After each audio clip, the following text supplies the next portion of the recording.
And then এখানে কিছু রিডাকশনস এর স্টেপস আছে। দেন আমরা যদি ইনকাম ট্যাক্স রেটের পর যে জায়গায় যাই সেটা হচ্ছে কি রিটার্ন ফাইলিং এর সহজীকরণ বা অ্যাসেসমেন্টের সহজীকরণ। আমি আগে অ্যাসেসমেন্টের কথাটা বলি যে আপনারা দেখবেন আমাদের যে ধারা 182 82, আমরা আগে 82BB বলতাম, এখন সেটাকে বলি 182।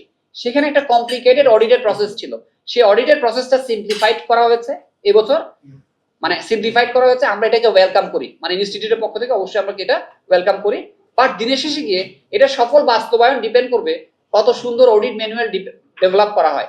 কারণ আইন যত সুন্দরই হোক না কেন, বাস্তবায়ন যদি ভালো না হয়, দিনের শেষে গিয়ে আমরা যে হয়রানি বা হ্যারাসমেন্ট থেকে কিন্তু বেরিয়ে আসতে পারবো না।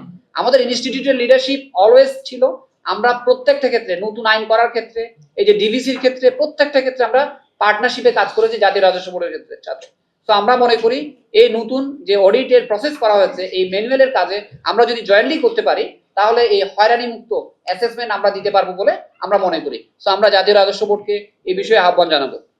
দেন online return filing, very good initiative, কারণ গত বছর 15 লাখের অধিক ব্যক্তি করদাতা অনলাইনে রিটার্ন দিয়েছেন।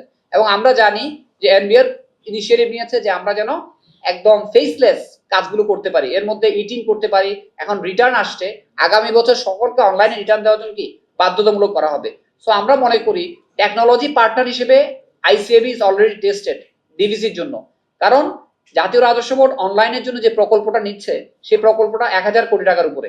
আমরা চাই এই প্রকল্পের সফল বাস্তবায়ন, যাতে আজকে থেকে 3 বছর বা 5 বছর পর বলতে না পারি যে বাইটেক্স এর মতো যে প্রজেক্টটা ফেল করেছে।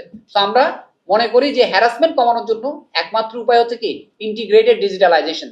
সেই জন্য অনলাইন ফাইলিং এর উপর আমরা কি বা অ্যাসেসমেন্টের উপর আমরা অনেক বেশি জোর দিতে চাই।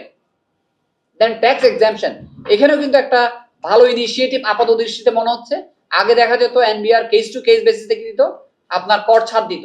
আমরা এবার অধ্যাদেশে যেটা পেলাম যে এনবিআর আর কোনো ধরনের কি দিতে পারবে না, ছাড় দিতে পারবে না।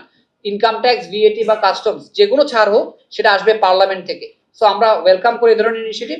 সাথে সাথে আমরা মনে করি এই যে ব্যুরোক্রেটিক প্রসেস যেগুলো আছে এগুলো যেন টু ব্যুরোক্রেটিক না হয়, যাতে যে শিল্পে আমাদের সহায়তা দরকার ইমিডিয়েট সেটা যেন ফেসিলিটেট করা যায়।